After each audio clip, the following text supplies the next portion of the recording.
आप सुन रहे हैं कन्हैया लाल की आवाज में।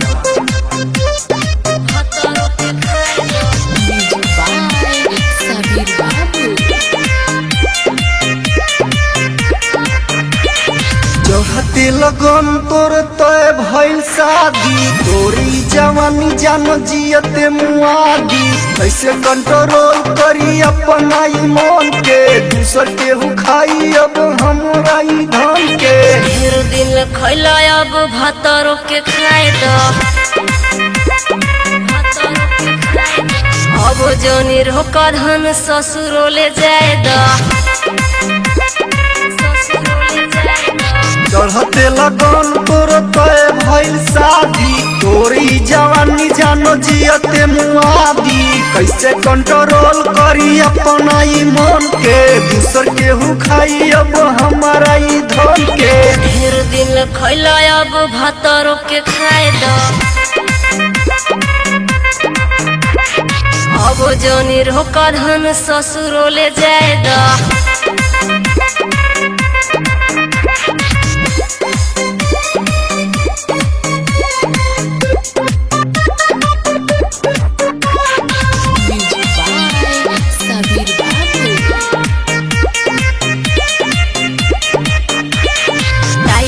समान सब झूल जाई हो, हतार जो बुझानी भेद खुल जाई हो।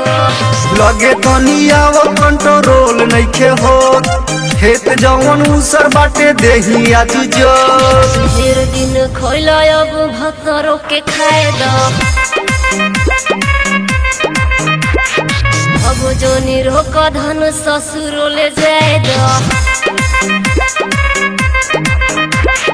चढ़ते लगन तोर तय भइल शादी, तोरी जवानी जान जियते मुआदी।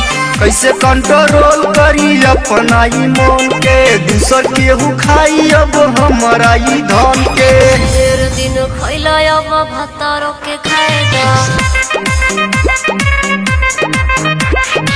अब जोनी रोक धन ससुरो ले जाए द।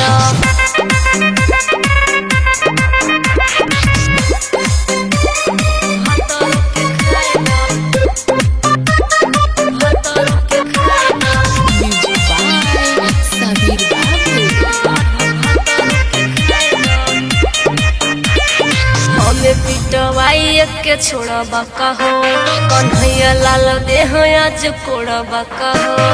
चुमा देके को दया जो मुडवा फरेस, रवि बलिराम से तू करो ना कलेस। ढेर दिन खैला अब भातरो के खाए द, अब जनी रोक धन ससुरो ले जाए द।